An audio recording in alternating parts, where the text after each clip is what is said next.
Not sure about you, Clay, but Future's End was giving me very big Enterprise vibes. Felt like a proto Enterprise episode here. We have a lot of similar things going on with what eventually we will cover in Enterprise, although in our own time travel version of the podcast, we've already covered Enterprise, and so now we're going back into the future or whatever. But besides the temporal mechanic, wasn't the temporal cold? Did they mention the temporal Cold War in this, or the Prime Directive they mentioned, right? Temporal Prime Directive? Yes, the Temporal Prime Directive, which is probably the dumbest cheat to get out of ending the show I've ever seen. Everyone on Voyager continues to be not very nonplussed when they're told that they can't get home right now and they're going to have to continue. Yeah, I actually thought the funniest part of this two-parter, which, while it did give me Enterprise vibes, and I kind of wish that they had kept this guy and just made this guy Daniels in Enterprise, right. It would have been kind of fun. I was getting some intense flashbacks to season 2 of Picard. Oh yeah, yes. I guess that's you've almost shocked me into reminding me. Like, I thought this was a really linchpinny, if that's the right word, episode for the franchise. I felt like I could see the past and the future right in front of me in a very thematic way. Yes, actually almost literally split by episodes, which I would like to get into. But I was going to say, I thought the funniest part was when Janeway, seemingly completely oblivious to her own past, was like, I just never wanted to get into these time travel shenanigans, and now I'm finally here. And I'm like, it's happened at least 3 times. Yeah.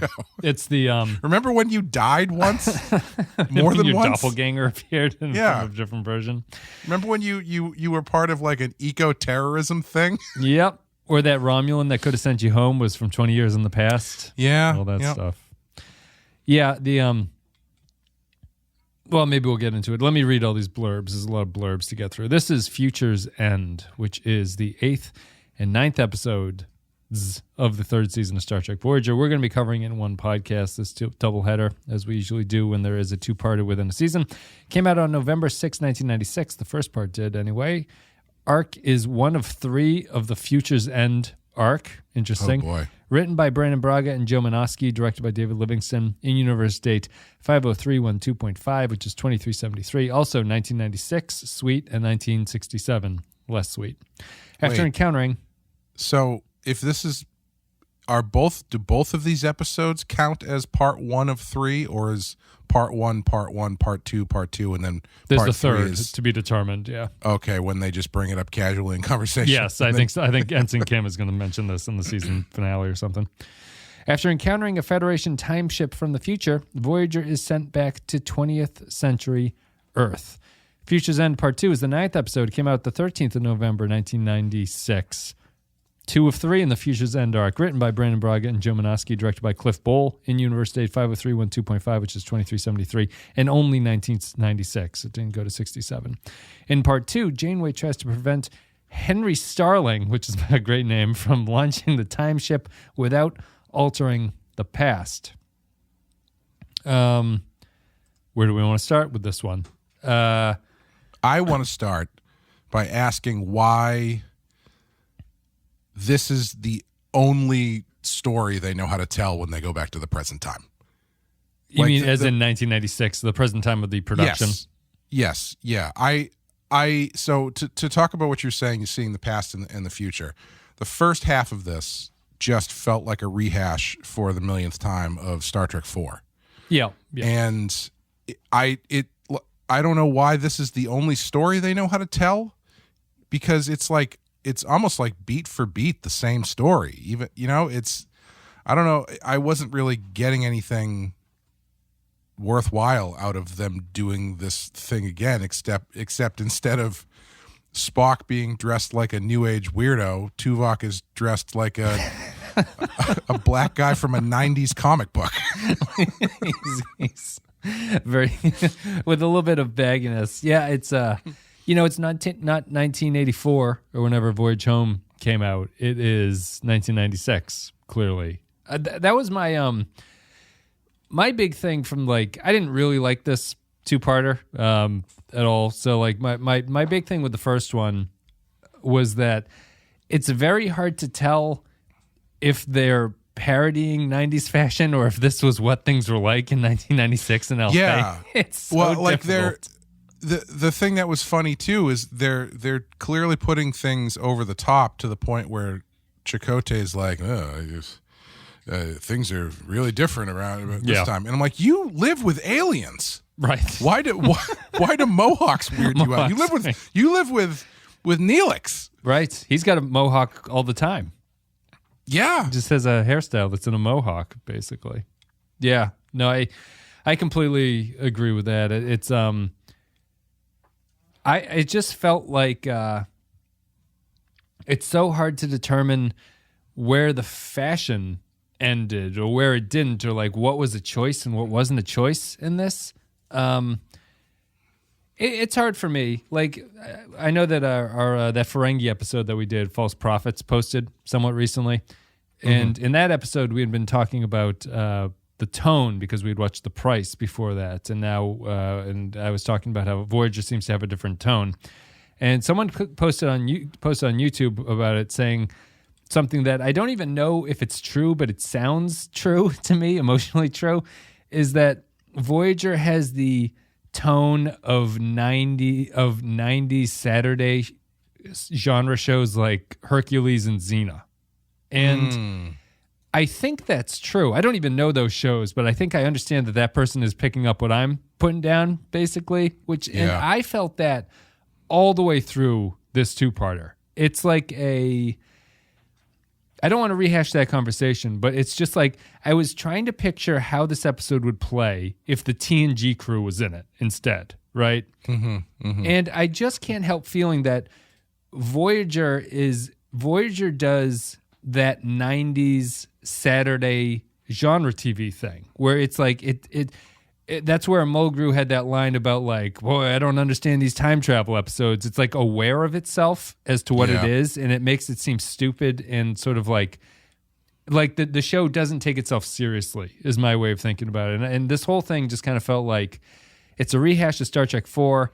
The tone is too weird. It just feels like any other sci-fi show from the 90s at this point. If you went back to 1996 and this would be like, I don't know. I have a real hard time getting past all that stuff, and I don't feel that the Voyager plots ever get to a point where I'm like, okay, it's interesting enough where I can get past all that stuff and enjoy the story, because this one just felt like, if you had asked me, if you had said the crew goes back to 1996 and they fight evil Bill Gates, this would have been my plot outline of what happens in the episode. Right. There's nothing. Well, let me minus let the me Timothy preface that. McVeigh scenes. I think. I was gonna say. So we're a little removed from 1996. This is all kind of in the same pocket of how the past and the future are split, or the past and the future of Star Trek are split among across these episodes. Because the first episode, yes, incredibly formulaic, it's nothing we haven't seen before. Like the only kind of interesting beat is that it's sort of like an update of the Chariots of the Gods thing, where it's like, oh, why did the computer revolution happen? Because someone brought technology from the future. That's kind of fun. So also sort of a rehash of that TNG episode where the same thing happens, where it's a time, I mean, fucking Star Trek 4, they invent transparent aluminum. So, it's nothing new. Yeah. But then part 2 happens, and it gets completely insane. Like, this goes directly into modern Star Trek, where you've got the shuttlecraft blowing up an 18-wheeler with a guy inside it who's going to run over Paris. You've got this weird subplot where Chakotay and Torres get kidnapped by like Ruby Ridge guys. Yeah. And then off screen, the cops show up, and then Tuvok shows up and phasers everybody. It's very much like Reservoir Dogs, the ending of Reservoir Dogs. Yes, it is. Yeah, it is so fucking weird. Like, it just and on top of that, I don't know what they did to change the future, because the idea was that this guy went into the future and caused this explosion that wiped out the solar system somehow. Yeah. And Voyager was somehow involved. I'm not totally sure. I don't know if it was totally made clear how Voyager was involved in that explosion. Because of the debris, you mean? Like they find the yeah, debris because they Voyager. find pieces. Yeah, whatever. Yeah. And so, like, did they win because they blew him up before he got into the time hole? I think so. That timeline never happened, and that's why that guy is from another timeline when he shows up at the end, right? So it it never happens. I just don't know. So like if I feel like we had a similar problem with Picard season 2, right? Yeah. Because there's a logic thing missing where I don't know when they realize what they have to do differently. Right. You know what I mean? Yeah. And and that's the thing that's keeping me from like totally grokking exactly what happens with this plot. Not that it really fucking matters, but I got so confused by the 29th and 24th century of it all. Yeah. I kept thinking like, why does this guy, why does he keep getting one up? Why does he keep one upping Voyager? Oh, wait, he's got technology from 300 years in the future from Voyager. This is kind of hard for me to track. And then he's like, I've already stripped this ship for parts as much as I can. Now I'm going to fly it into the future. I don't know. I hate the villain. I know. Oh, he's terrible. He's terrible. Anytime you have a villain who's wearing a polo tucked into his Levi's, it's like, this is not gonna go. Like I can understand the Bill Gates analogy if you pushed his look further, but he just looks like my dad looked in 1996. Yeah, he does. Which it's the not that I knew what your dad looked, but he does. He just looks. Everything is so like undesigned in a weird way. It's the villain. Sorry, go ahead. Well, to go back to your point about just like the timiness of it.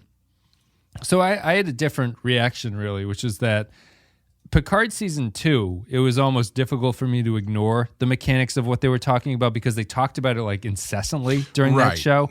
Yes. So all you were prone to do was go like, none of this makes any sense. I wish the characters would stop talking about it. Voyager, I think, at least to its credit, doesn't even really try to explain what's happening in it. Yeah. You're just for the ride, I think. That's the way I watched it. And so the mechanics of it didn't really bother me. I was more struck by how it felt like it was seeding the ground for a lot of ideas that would come after an Enterprise and Picard down the road. Like it felt definitely. like prototypes of those ideas. Yeah, I was just getting hung up on the fact that like everything that they did seem to be in line with what causes the explosion. Like they get sucked back into 1996 and then they meet this guy and they engage with him. But there's no point where you find out what they have done differently that changes the future other than blowing him up, which I mean, I don't know, I guess that's enough. But just going back to the way that Sterling is dressed, it reminded me a lot of when the publicity for Blade Runner 2049 came out. Yep. And you've got Ryan Gosling in this like unbelievable cool updated version of the Blade Runner jacket, and he's got this like awesome lighting, and then they have him standing next to Rick Deckard coming back for the first time in 30 years. What's he gonna wear? He's wearing a gray t-shirt, some jeans, and like New Balance sneakers. It was and that's they made a toy of that too. You can buy a Harrison Ford toy where it looks like he is on his way to the very Walmart you bought that toy at. It's consistent. I guess it's, once you get to that point, once you're comfortable, once Stan Stillwell is comfortable, he just wears it.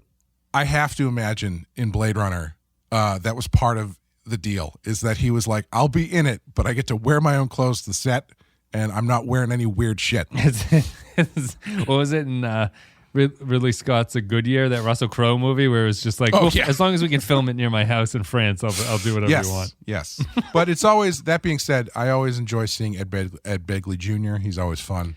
Yeah.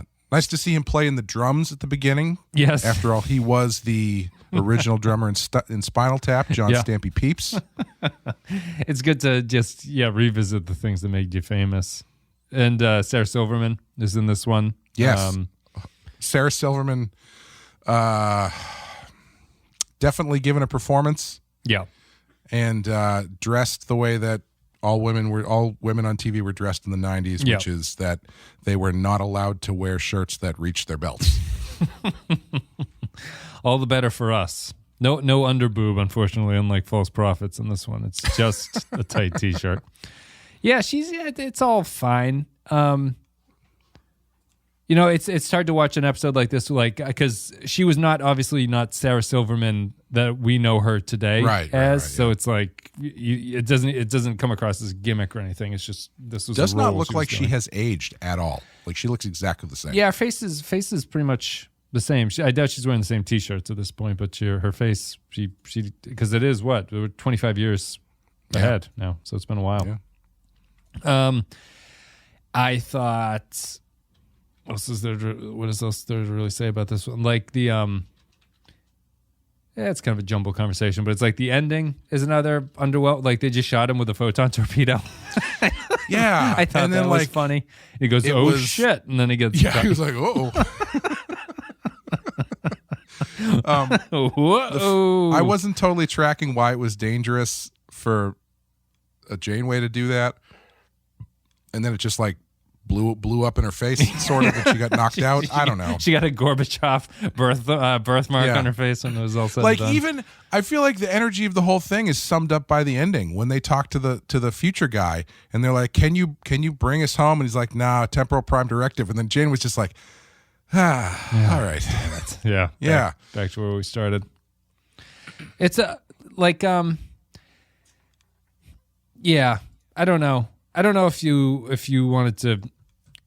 I'm just sort of stuck on it. Like now that I've noticed this tone thing, I have a really hard time with the show, and I don't know what the solution is. It's just like to rehash it. It's just like TNG felt artificial, but its artificialness is what kind of gave it like a little charm to it. Sure. And Voyager is just like. You got like Tuvok in a do-rag and Tom Paris wearing like a wife beater and they're walking around. And it's the weirdest group of people. It's just, none of it is like, I don't even feel, Tuvok is sort of bound to act like Tuvok, but I felt like no one when they got to the planet was continuing to act like a Starfleet officer anymore. It all felt like... The most interesting thing about it is about the way that they act is this: it has continued this trend of Chakotay being willing to peace out and stay wherever he is at the drop of a fucking hat. Yeah, like in this, like he just starts talking about like, did you ever think about staying in 1996, Torres? And she's like, I'm a Klingon. No. It's like, we could get a nice place in Montana. Well, I could hire you to do some work around the farm. What are you talking about? It was a nice little bonding scene, I guess, between those two, which is stuff we don't get. Yeah, it's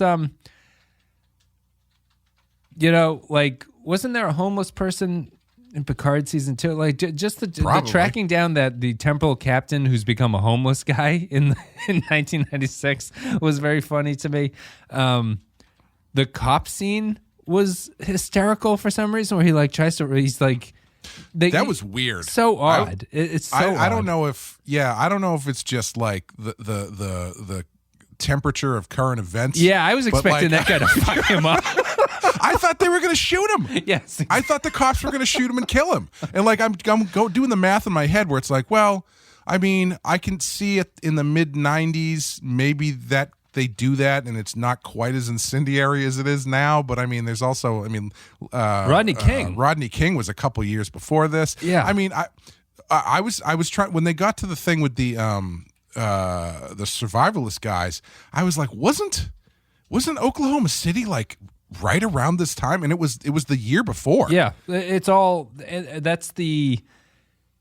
that's what's so weird about those two sequences is that the cop confronts him in a way that you narratively, even if you weren't in the zeitgeist of this, it feels like a confrontation is going to happen. And also, it feels like the time traveler has to die to stick them there, Right. Which they kind of, they don't... Do we see him die? He gets chased away, right? No, That's the end of it? They chase him away, and they kind of chase him out of the story, but... But yeah, like, so I think the cop thing, and I think also the survivalist thing kind of puts a point on it too, where it's like,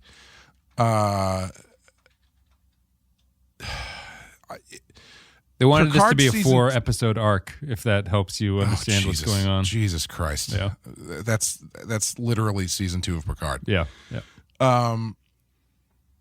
It doesn't do what Picard was trying to do and failed at, which is add some sort of relevance to the story and like the overall morality and juxtaposition of future people in the past. That's not there in this, and I think that's what makes everything feel so weird, because like the cops show up, almost interact aggressively with this guy, and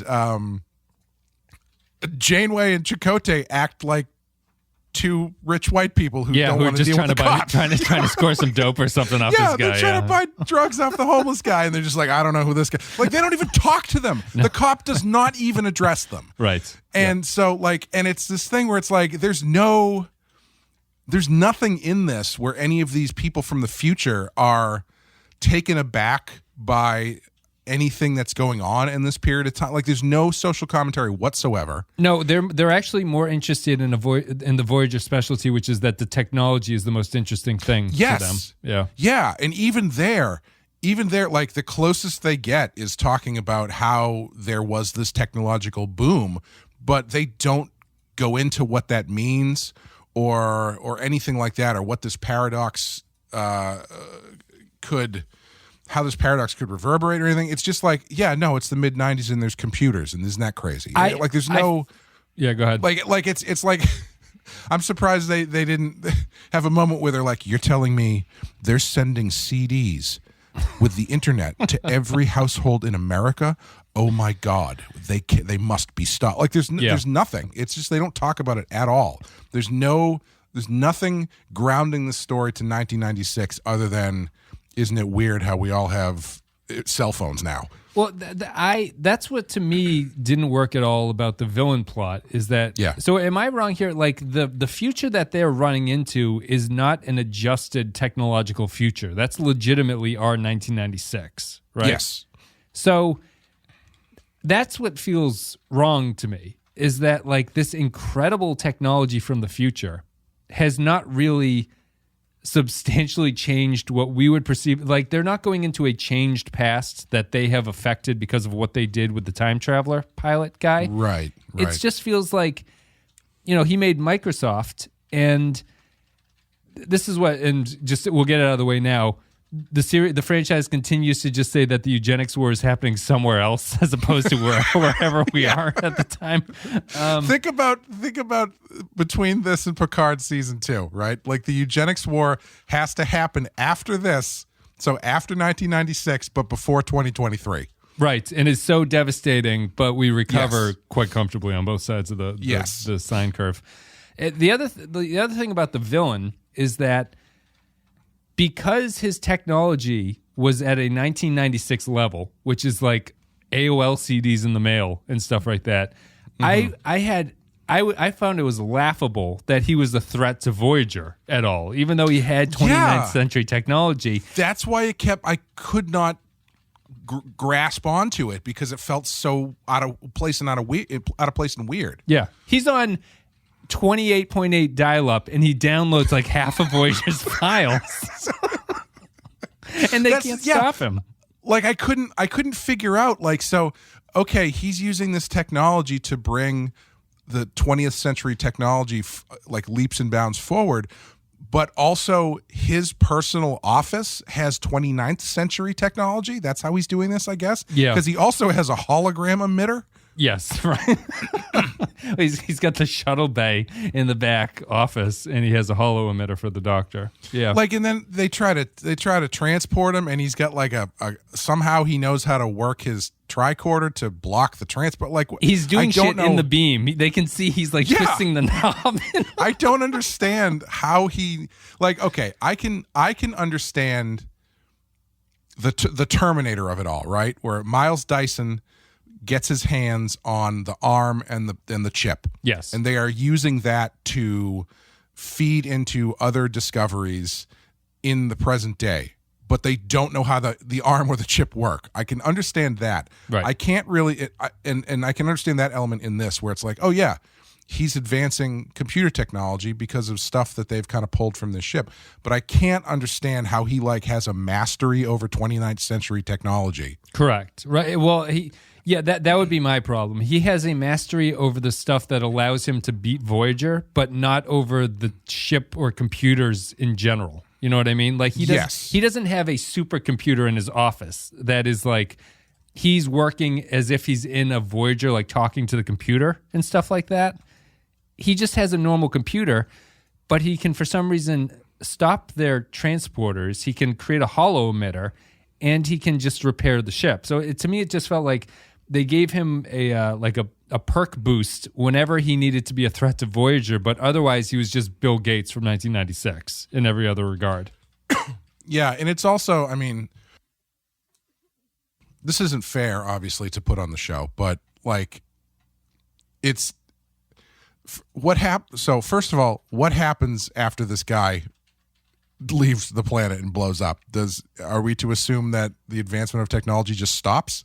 Because we have iPhones 10 years later. Yep. Like it's different. This is a difficult one it's to the sequel, watch. Clay. That'll be in season 5. Yeah. This is a difficult one to watch from the point in time that we are at because of what they're positing. Yeah. Like the chariots of the gods element, like that thing in its original form, quote unquote, makes sense because it's like, yeah, man, we don't know how they built the pyramids, and then like they never did anything like that again afterwards. Right. You know, it's like, oh, the technology or the methods were lost to time because they were born from extraterrestrial means. Yeah. But this one, it's like, no, it's like phones get better. Like right. There's, I don't know. It doesn't work unless it was like, yeah, in 1996, everybody had teleporters. And then all of a sudden in 1998, they were gone and we don't know what happened. Yeah. Like it's very, maybe I'm being too hard on this. I don't know. But no, it's a weird, it was distracting. This is a weird episode. Yeah. Like, so so like computers obviously existed in 67 when he found it, but this guy was some hippie in the woods who finds this technology, and apparently no one asks him to explain how he developed this or anything like that. Like, where did this come from? How do you use it? It was just it's so uneven. And that's why I think that if they had altered the past where they get back there and they're like, oh my God, we weren't supposed to have iPhones in 1996. Like, what has happened to the timeline or whatever? Maybe that would be a little bit more interesting, and it would give you a feasible villain who could be technologically advanced enough to challenge Voyager at that point. Then you get into Picard season 2 territory, because if you go back to 1996 and they have like FiOS fiber optic cable or whatever, then you have to go back even further to prevent them from getting it. So it just complicates things. I see what you mean. Yeah. It complicates to reset things. The timeline. You can't break it after the point. Yeah. Right. You know, you have to go back to when Biff gets the almanac. Yeah. So it makes it more complicated, but and this clearly, I mean, like, I think this one was definitely a let's just have some fun in the 20th century kind of episode. Like, it's probably not meant to be thought about as critically as we're doing, but this Voyager Voyager seems to be doing a lot of let's just have fun episodes. That's the thing that's so strange about this show is it's let's just kind of have fun, don't worry about it episodes that are just dripping in technobabble trying to justify the crazy stupid shit they're doing. Like, it's like they're trying to make it seem like it's important by talking crazy nonsense on top of it, but otherwise it's just like, yeah, what if Tom Paris just like is really into B movies for a while? And it's like, okay, cool, excellent. Yeah. Worth the time. Not even, that relationship doesn't even really go anywhere, ultimately. That, man, okay. Talk about, like, formulaic, we just got to write something dialogue. At the end, when Paris is about to leave, and he and Sarah Silverman have their moment, and he says, I've never met anyone quite like you. I was like, give me a fucking break, guy. She's like, why? Because she likes Roger Corman movies. Yep. Like, Yep. She's an she's an astronomer or whatever she is. Yeah. yeah, like there's no like grand love story here or anything, No. and there wasn't even a moment where she was like, "Can I go with you?" or anything. You know, No. like I kept waiting for that element of it, but that never comes up. Like he never tells her what's going on. So I don't know. There wasn't really anything. She was basically just there to drive them around for 2 hours. Yeah. I was mostly impressed by her continued pursuits when Tom Paris would not say yes to any of her suggestions about they hang out in the future at any point. Take a hint, lady. He's unavailable. Yeah, you know, she spends all her time in the observatory. You know. Yeah. You She needs to observe reality around her, not just what's through a little telescope. You miss 100% of the shots you don't take, and then if you get take the the shot rebound, and you, offensive rebound. you just keep hitting the post. It's good relationship. Don't stop shooting. It's good relationship advice for all our younger listeners. Yeah. That was silly. I'm trying to remember what else goes on with any of the characters. It's another thing of maybe Voyager having the Doctor gets his hollow emitter. So Clay, you predicted when the Doctor will be able to walk around outside of sickbay, and it's now. Okay. So is this entire episode just to get him to that point? At least the second part is, because is he even in the first part? He only appears in the second part, doesn't he? I can't remember. I don't know when the split is. Yes. Yeah. Well, the first part ends with them downloading the Doctor. Yeah, and also, did you catch the little callback to that other stupid episode where they wiped his memory at the end? Oh, yeah, when he's like, yeah, I'm just kind of getting my memories back. I don't really know where I'm been. at 95% or something, whatever he's talking about. So that was great. The Doctor is, it even goes to how stupid whatever that Starling or whatever that guy's name is, when he tortures the Doctor, it doesn't even, it's like, it's just a throwaway scene, interestingly. Yeah. Why does he know how to do that? I don't know. He has better hollow emitters, I guess. So, okay, speaking of the hollow emitters, right? I'm assuming that's something that he took off of the ship, like it's 29th century yes. technology. Yeah. Why is it the temporal prime directive that they can't relocate you in space, but it's fine if you keep a 29th century hollow emitter for your Doctor? Sorry, I think I missed this. So when the 29th century temporal police can't find you? Yeah. So when they show up at the end and they're like, can you bring us back to the Alpha Quadrant because we're stuck in the Delta Quadrant? And he's like, no, I can't. Temporal prime directive. Oh, right. I can't change anything. Why can't they change that, but they don't mind if they keep 29th century technology? Yeah, it's a good question. Because one thing the plot demands, the other thing the plot does not demand, I think, unfortunately. Yeah. The time cops. It's you'd think that Enterprise would have learned its lesson from this guy. Been like, this is a difficult concept to pull off. Yeah. Maybe we should put some thought into this. Although the time cop is kind of ridiculous, but I did love the fact that it was a little tiny ship and it kicked the shit out of Voyager. I thought that was funny. That was fun. Yeah, I enjoyed that. Yeah, they should do more of that kind of thing. Also, so the time cop comes out of the thing at the beginning, right? And then he immediately fires on Voyager. Yeah. And then Voyager's like, hey, what's going on? He's like, I have to destroy you because you go into a temporal portal and you cause an explosion in the 29th century that is going to destroy the solar system. And it's like, okay, great. Why don't we just talk about this? Right. Instead of you forcing the thing to happen. Yeah. That you are trying to saying stop. is going to happen. Because if it's already happened, you should have a record of what happened. Write this down. Use your advanced 29th century note-taking app. Shouldn't you have record of this Starling guy and how all of a sudden he jumped technology up by leaps and bounds in the mid-90s and then disappeared when he flew into space? Well, then it goes to the timeline. Then it goes to the problem of, did that timeline ever exist because Voyager never allowed it to exist for that guy in the future? You know what I mean? Sure. You run into the... I know. It's all stupid time. It's all bullshit. Just to beat my favorite horse about the tone, I could not imagine a TNG or DS9 episode where the ship getting sucked into the vortex looks like it does in this episode where Voyager gets sucked into the vortex.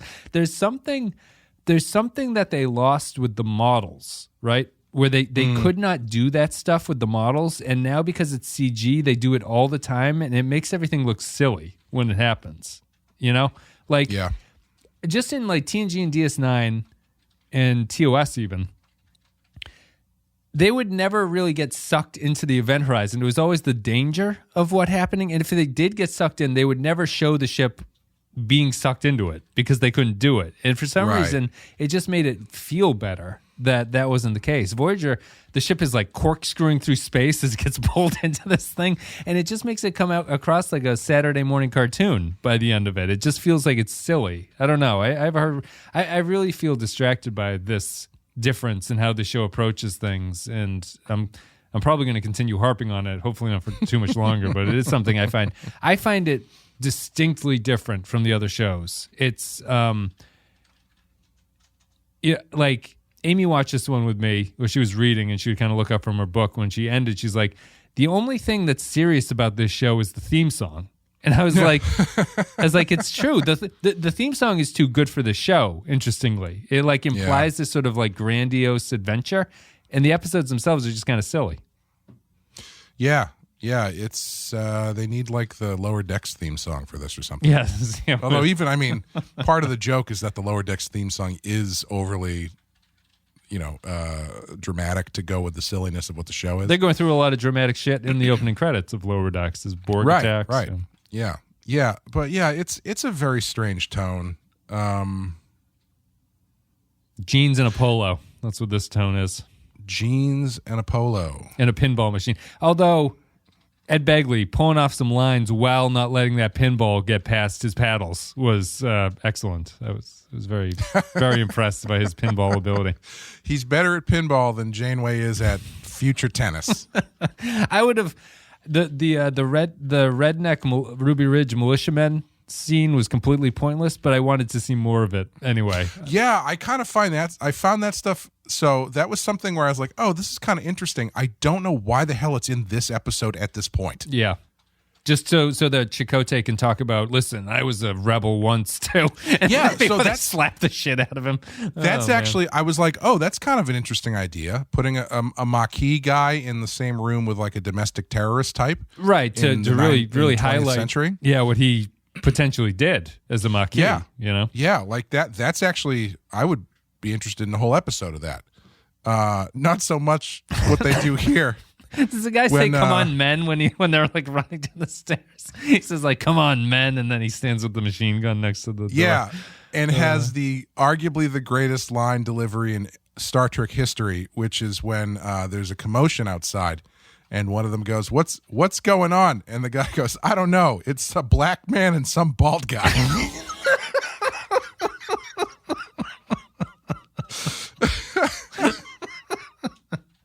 It was. That's exactly. It's true. He wasn't lying. He was telling the truth. It's the. Did they even in the Cisco? Does Cisco ever mention being black as Cisco, or does he just sort of subtly hint at it? Really comes up. I don't know if he ever says the words "I'm black." I don't know. Maybe he does, and I just can't remember. But I thought it was remarkable just because it was the only time that I can sort of remember that being referenced in the show. Yeah. They do it so like overtly and strangely. I did like the Doctor not being able to get shot though, and then just phasering everybody. That was cool. That was cool. Yeah. Anything else about this one? Because I know we're running short on time. We got some patron thoughts to get through. I didn't really like it. I was sort of depressed that it was a two-parter because by the time the second one came in, I was just like, man, I want this to be over. Yeah, this is, as the kids say, this isn't it. No, it's not it. Braga and Minosky wrote it too, interestingly. All right, we'll just go to patron thoughts then. So patrons, patreon.com/the Pensky File. If you want to support us there, you become a patron and you get to leave your thoughts about upcoming episodes. You get a whole bunch of extra stuff, extra podcasts on the Patreon, patreon.com/the Pensky File. So we'll go through these quickly, Clay, because we have this out. So let me get your Discord screen going. I'll send you this one just because It's here, and then I can search out the rest of them. This is Kyle Barrett talking about Future's End. Future's End. I'm going to say 3 little words to you I've never said to anyone before. I like Tom. For the first time in the series, Tom Paris truly works as a character now that he's in his element, being charming in a natural way rather than sleazy, and knowledgeable without a whiff of arrogance. Once I got past the canon issues of this being set at the height of the eugenics war, I thought this 2-parter was very entertaining. Voyager never got a movie, but this is close enough, being an expansive story that gives everyone something to do. It may be a little shallow considering when DS9 did this sort of episode, it commented on social issues, whereas Voyager is content just to gawk at how weird the 90s were, although it almost says something with the Bill Gates figure, Stan Sitwell, being the big business version of Berlinghoff Rasmussen. A missed opportunity, 4 missed opportunities for an X-Files crossover out of 5. Patrick Seba says, Future's End. Captain Braxton's now homeless, but still pretty thick. It's Ed Begley Jr. and that groovy chick. To fashion's dismay, 90s on display. Paris needs better game if he came to sling dick. 5 sensitive family traits covered in public out of 5. Taxel Bear says, what if Star Trek Picard Season 2 was good? Or what if we did that whale film again? Worth it for Gangsta Tuvix alone.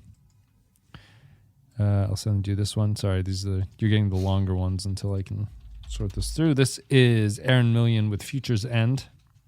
Future's End. Of the 2 episodes, the first one seems stronger to me. I thought the second one suffers from too many plots going at once. Starling trying to beam off of Voyager, Chakotay and Torres being captured by the anti-government nutballs, Paris and Tuvok comedy duo, Paris actually being a decent person to the girl, Kim being in charge on the bridge, the doctor beating up the security guy, and time running out. It felt like the extremist and anti-government story was shoehorned in, possibly a reaction to the 1995 Oklahoma City bombing, but it didn't lead anywhere other than it was cool to see the doctor phaser both idiots into unconsciousness. It was nice to see the doctor out and about, but otherwise this smacked of, we need an episode to take place in 20th or 21st century Earth, just like TOS, TNG, Picard's Dixon Hill program, and Deep Space Nine. And unlike DS9, no social statement was really made. 3 stolen time ships out of 5. Man, to talk about like how this is a vision of like future Star Trek. Yeah.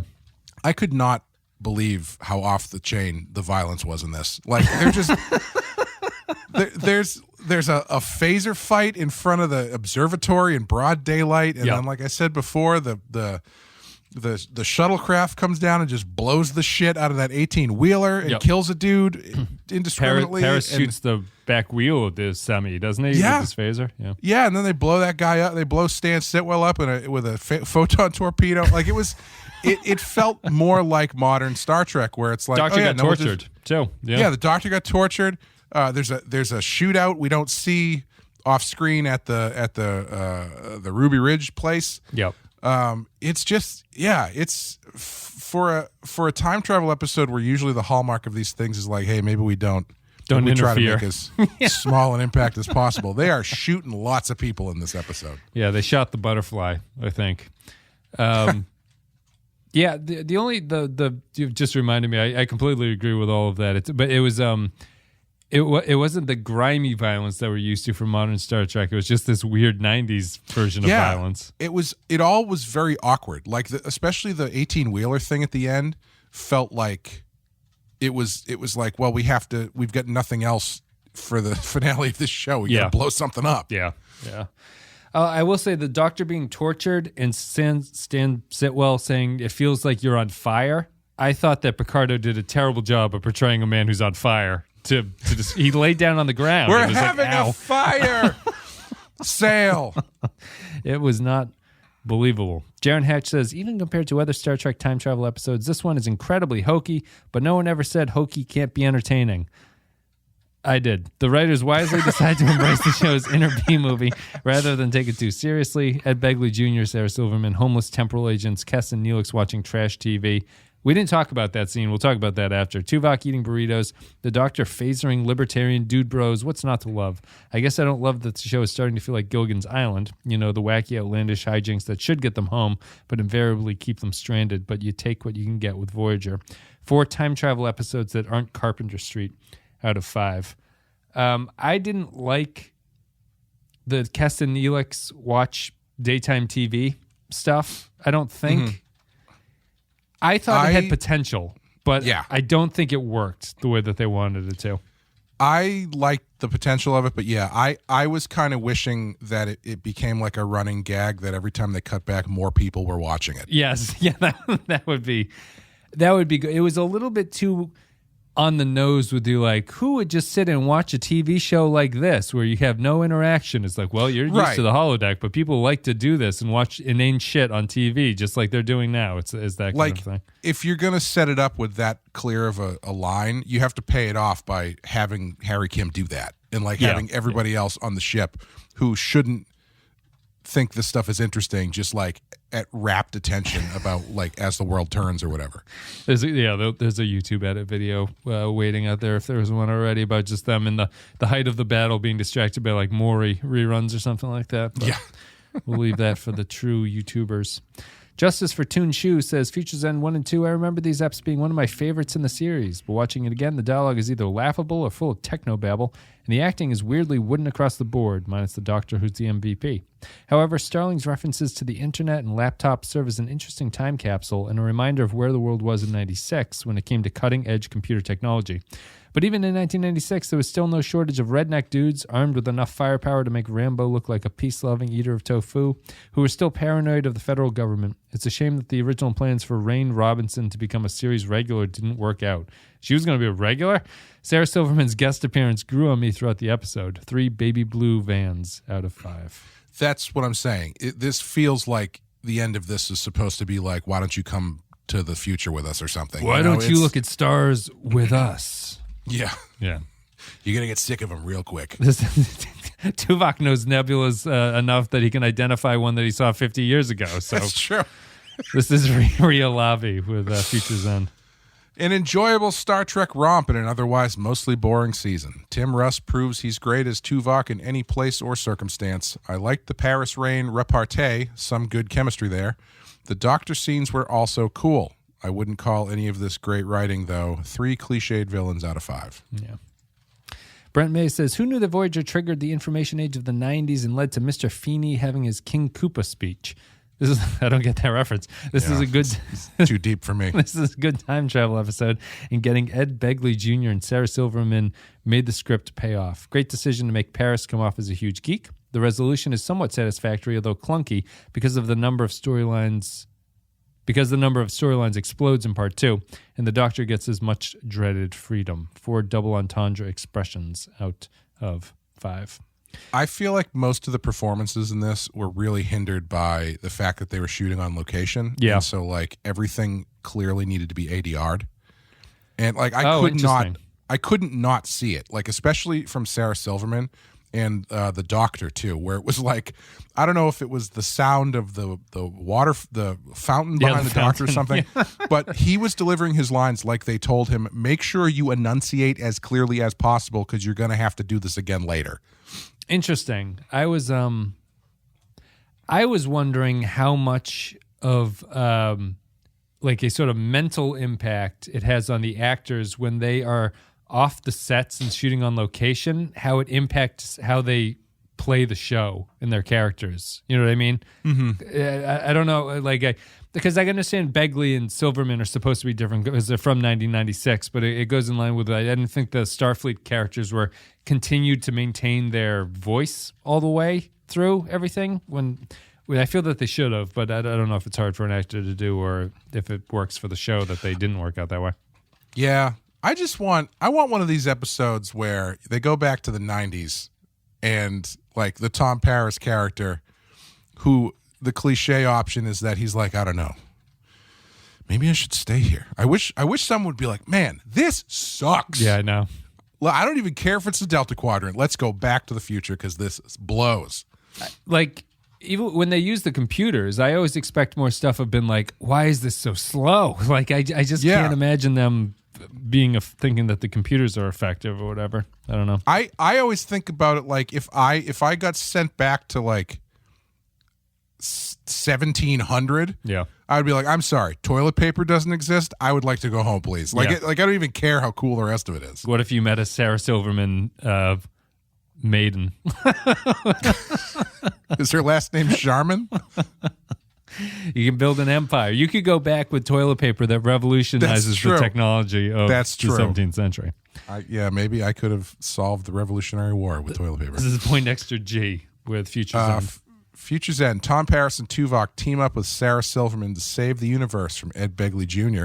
is my all-time favorite Trek plot synopsis because it sounds complete bonkers. Not all sci-fi has to be telling some great story or make you question the great things in life. Sometimes it's okay for sci-fi to just be fun. This is one of the most fun episodes in all of the Trek canon. That's enough for this view. I'm guys sensing, are drinking the Kool-Aid. Yeah, I'm sensing a bit of a split opinion. Everyone's given up. You hold on to your pride, people, as we continue through this series. Mm-hmm. I feel that's actually, like, in all seriousness, people can like what they like, but like, I do feel that the comment that these episodes are, a lot of the comments are just like, now the episodes are just going to be like people just having fun out there with the show. That's not my take on it, really. Depends, I guess, where you qualify as fun, but it's just there's only so much fun you can have, I think, before things just start to change on you. Nick the Rat says, Kim has the bridge. This is a dream. Gotta love Earth in the 90s. Tuvok's do-rag is cool as fuck. Can't wait for the big quake of 2047. This might be the best thing Sarah Silverman has ever been in. One of my favorite Voyager episodes. 5 out of 5. Excuse me. All right. That was Nick wrote this obviously before the big earthquake that just happened in Turkey right now. So I was shaken by, that's a bad play on it, but the quake of 2047. Changeling, Future's End. Weird that Wes and Clay are reviewing a DC event comic from 8 years ago, but okay. In this episode, our crew faces off against the ultimate evil of the 90s, Bill Gates, with the ultimate weapon of the 90s, TV-grade CGI. I kind of tuned out in the end. I also tuned out in the end, I have to say, but I thought it was good overall. Although, if I was on Voyager, I would have opted to stay behind to enjoy some of that sweet pre-9/11 America while I can. 3, hey, can you send us back to Earth? Sorry, no. You still have 4 seasons left out of 5. So, I wasn't going to admit this in case people thought less of me. I have no idea what Janeway was doing at the end because I had stopped paying attention. So why was she on her own at the end of that thing? Sterling had disabled the weapon system on Voyager. Yeah. And so Janeway had to go down there and fire the torpedo manually. Oh, that's what she was doing? Yeah. Oh, okay. Yep. Oh, I guess that makes sense. Mm. You know, I was just thinking, like, it's such an odd time in popular history, the mid-90s, because you get these jokes. Like, I feel like the Bill Gates of it all is very similar to there's a Simpsons joke where I believe it's the Lollapalooza episode where Homer is talking to this, like, disaffected Gen Xer, and he makes a reference to Apple computers, and the kid goes, "What computers?" And, like, this is like 2 years before Apple comes back on the scene and just blows everybody away. Yeah. And so it's a weird point in history to see technology jokes being made. Right. Because you're on the cusp of actual modern technology in the 90s, you know? Yeah. So for them to think it's impressive, like, because when I got AOL in the 7th grade. How old would I would have? So that would have been 96-ish, I guess, around there or something around there. Huh. Yeah, that's not even like the internet really at that point, you know? That's very proto. Yeah. Grapple John Zorn says, "Welp, the doctor can walk around now. 4 pieces of 29th century technology stolen by a 20th century software tycoon, appropriated by a 24th century hologram, backdoor downloaded through a transporter beam by an Apple II GS with a 14-inch CRT monitor out of 5." Latte Librarian says, too timey-wimey for my taste. Was this whole thing just a way to give the doctor his mobile emitter? 2 90s references out of 5.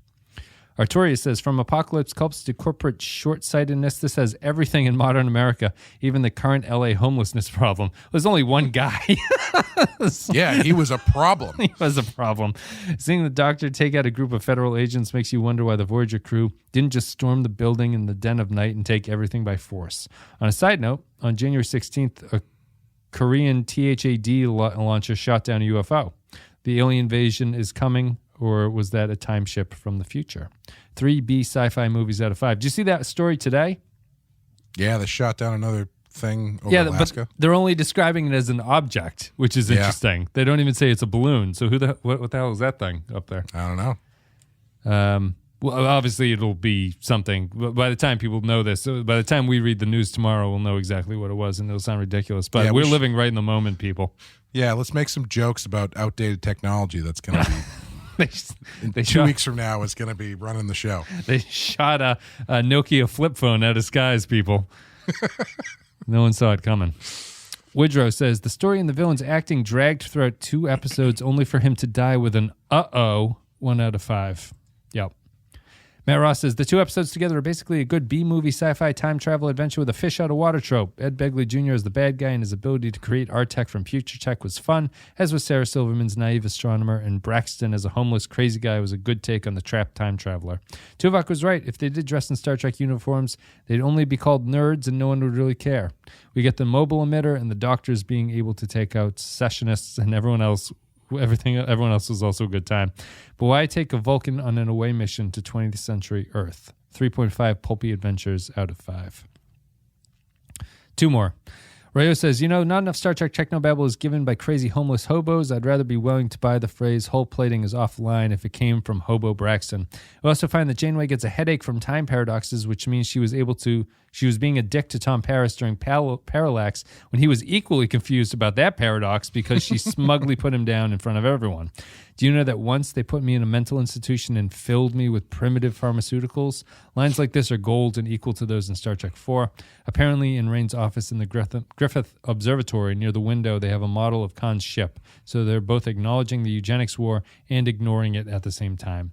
4 quasi-Cardassian totalitarians out of 5. I liked the quasi-Cardassian totalitarian line when he calls the cop. That was funny. Yeah.